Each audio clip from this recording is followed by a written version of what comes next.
ஓம் ஏகதந்தாய தத்புருஷாய வித்மகே வக்ரதுண்டாய தீமகன்னோ திபரசோதயாத். குரு பிரம்மா குரு விஷ்ணு குரு தேவோ மகேஸ்வரனாய. அனைவருக்கும் கோடான கோடி நமஸ்காரங்களை தெரிவித்துக் கொள்கிறேன். இது பிப்ரவரி மாத பலன்கள். ஸ்ரீ விசுவாச ஆண்டு தை மாதம் 18ஆம் தேதி ஞாயிற்றுக்கிழமை பௌர்ணமி அன்று பூஷ நட்சத்திரத்தில் பிரதி யோகத்தில் இந்த பிப்ரவரி மாதம் தொடங்குகின்றது. இந்த 2026ஆம் ஆண்டு இரண்டாம் மாதமாக, இந்த இரண்டாம் மாத பலன்களாக, பிப்ரவரி மாத பலன்களாக, அதுவும் உங்கள் வெற்றியை நோக்கி அடுத்த கட்டத்திற்கு நகரக்கூடிய இந்த கிரக அமைப்புகள், இந்த கிரகங்களை சாதகமாக அமைகின்றதா பாதகமாக அமைகின்றதா என்பதை தெளிவாக பார்க்க போகின்றோம். அதற்கு முன்னால் ஒரு ரெண்டு விஷயம் உங்களுக்கு முன்வைக்க கடமைப்பட்டிருக்கேன். சொல்லுக சொல்லில் பயனுடைய சொல்லற்கு சொல்லில் பயனில்லா சொல். இந்த நிகழ்ச்சி சொல்லப்படுகின்ற சொல் பயன் தராத சொல்லாக இருக்கக்கூடாது. சொல்லுக சொல்லில் பயனுடைய சொல்லற்க சொல்லில் பயனில்லா சொல். பயன் தராத இந்த எந்த ஒரு விஷயத்தையும் இங்க சொல்லக்கூடாது. அது ஒரு விஷயம். அடுத்ததாக, ஜோதிடம் என்பது ஒருபோதும், ஜோதிட சாஸ்திரம் ஒருபோதும் தப்புவதில்லை, தவறுவதில்லை. ஏனென்றால் இறைவனால் படைக்கப்பட்ட, பிரம்மனால் படைக்கப்பட்ட ஜோதிட சாஸ்திரம்.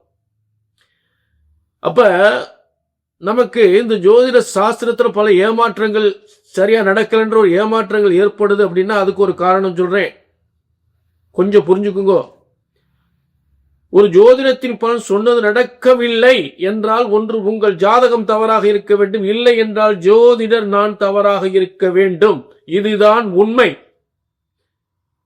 ஆக இங்கு ஒருபோதும் தப்புவதில்லை, தவறுவதில்லை. சரியாக கணித்தால் சரியாக நடக்கும் என்ற இரண்டு விஷயங்களை முன்வைக்கிறேன். சரி, இப்ப எல்லா ராசிக்குமே இந்த பிப்ரவரி மாத பலன்களை பார்க்க போகின்றோம். சரிங்களா?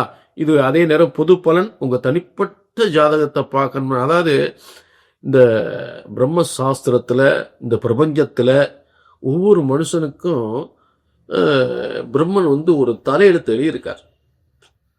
அவளுக்கு ஒரு தலையெழுத்து எழுதியிருக்கார். இப்படித்தான் வாழணும். அது எப்படி சரி பண்றதுன்றது அந்த பிரம்ம சாஸ்திரத்துல இருக்கும். அதை தெரிஞ்சுட்டு அதுக்கு தகுந்த மாதிரி நம்ம நிவர்த்திகளை பண்ணிட்டு சரியான முறையில உங்க ஜாதகத்துலதான் உங்க உண்மையான யோகங்கள் தெளிவா தெரியும். அதை தெரிஞ்சுட்டு வாழ்க்கையில் நல்லபடியா நம்ம கொண்டு போகலாம். வெற்றி தோல்விகளை உறுதியாக நிர்ணயிக்கலாம், வெற்றிகளை உறுதியாக நிர்ணயிக்கலாம். தோல்வியை நிராகரித்து வெற்றிகளை தொடர்ந்து வெற்றி வரலாம் இந்த ஜோதிட சாஸ்திரத்தின் மூலம். ஆக உங்க தனிப்பட்ட ஜாதகத்தை பார்க்கணும்னா கீழே நம்பர் இருக்கு, நோட் பண்ணிக்கோங்க. ஒரு அப்பாயின்மெண்ட் வாங்கி. பிப்ரவரி மாத பலன்கள் மீன ராசினர்கள் உங்களுக்கான பிப்ரவரி மாத பலன்கள் 2026 இரண்டாம் கட்ட வெற்றி ஏற்படுத்தக்கூடிய முதல் கட்ட முயற்சியிலிருந்து அடுத்த கட்ட முயற்சிக்கு செல்லக்கூடிய இந்த தை மாதத்தில் ஏற்படுகின்ற, தை 18ஆம் தேதி ஏற்படுகின்ற இந்த பிப்ரவரி மாத தொடக்கம், தை மாதத்தில் பிப்ரவரி மாத தொடக்கம், இரண்டாம் கட்ட வெற்றி, இரண்டாம் கட்ட தொடக்கம், அடுத்த கட்டத்துக்கு நகர்த்தக்கூடியது, உங்கள் வெற்றி அடுத்த கட்டத்துக்கு நகர்த்தக்கூடிய ஒரு பிப்ரவரி மாத பலன்கள். நல்லா கவனிங்க. மீனத்திற்கு 4ஆம் இடத்தில் குரு பகவான், 12ஆம் இடத்தில் பாருங்க சூரியன், புதன், சனி, ராகு. இந்த 4 கிரகங்கள் 12ஆம் இடத்தில் உட்கார்ந்துருக்கு. இது அற்புதமான அமைப்புகள் என்ன? மீனத்திற்கு 6ஆம் அதிபதி என்று சொல்லக்கூடிய சூரியனாகப்பட்டவன் 12ஆம் இடத்தில் இருந்தால் மிகப்பெரிய பதவி, அதாவது டிரான்ஸ்பர், உயர்ந்த பதவி, சாதாரண பதவி இல்ல. சுப்ரீம் கோர்ட் நீதிபதி, ஹைகோர்ட் நீதிபதி, ஒரு பெரிய போஸ்ட், பெரிய பதவி இருக்கிறதுல பெரிய பதவி ஏற்படக்கூடிய யோகம். டிரான்ஸ்பர், உத்தியோக மாற்றம் ஏற்படும். பெரிய பெரிய பதவியில் ஆச்சரியப்படக்கூடிய பதவி கிடைக்கும். பயணங்கள் ஏற்படும், டிரான்ஸ்பர் ஏற்படும். ஆனா சந்தோஷமான வாழ்க்கை அமையும்.